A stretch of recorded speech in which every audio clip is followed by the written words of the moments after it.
known as Katitu. Now over to a different story. Now, an opposition chief, Raila Odinga, has termed Interior Cabinet Secretary Fred Matiang'i's attacks on the judiciary before Parliament yesterday as reckless, irresponsible and likely to derail Odinga's cooperation deal with President Uhuru Kenyatta's government. And as Matiang'i now reports, the Matiang'i attack has rekindled the frosty relations between the Kenyatta administration and the judiciary. With a 200,000 shillings fine hanging over his payslip this month for snubbing court summonses and disobeying 4 consecutive orders to produce now deported NASA activist Miguna in court, Interior Cabinet Secretary Dr. Fred Matiang'i walked into the National Assembly Committee on Administration and National Security with his bazooka locked to a target. There is an evil clique of judicial officers working with activist lawyers and elements in the civil society who are determined to make sure that the executive branch does not function.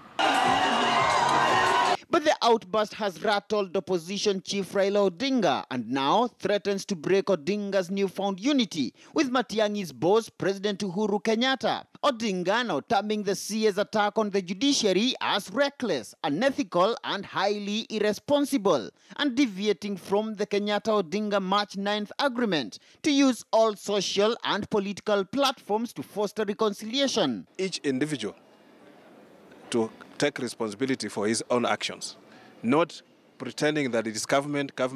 Now we shall zero down on individuals, like the CS for Interior. This is a man that should be taken and be jailed. One civil society activist in Kenya has obtained nearly 30 court orders, ex parte, 30 court orders, ex parte from the court. He walks in, he gets an order, comes out. He walks in, he gets an order, comes out. In fact, he could even walk in today and say he wants an order so that all cabinet secretaries commit suicide. You'll get the order. But while the Matiang'i judiciary attack and direct affront at Justice George Odunga Court has evidently revived the frosty relations between the Kenyatta administration and the judiciary. Thank you, Mr. Chairman. The Tuesday open display of weakness in the interrogating abilities of the Jubilee-dominated National Security Committee. This is the time we should be working, but not talking about the issues of Miguna.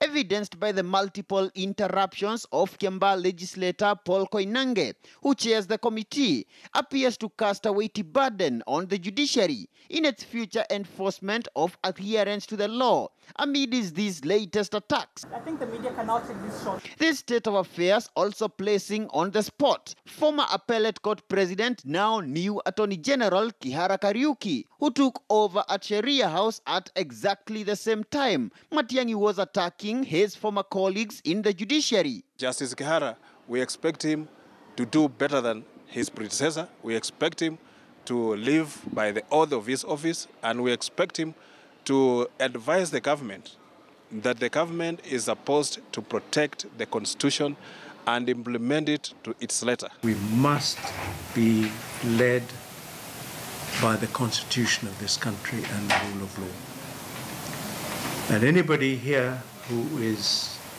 anywhere short of that has no room. But with the executive's perpetual scorn at the courts and open disdain for judicial authority, the Kenyatta administration and the Chief Justice David Maraga-led judicial arm alike remain on the spotlight as Miguna continues his fight for a comeback. Matiang'i News, Nairobi.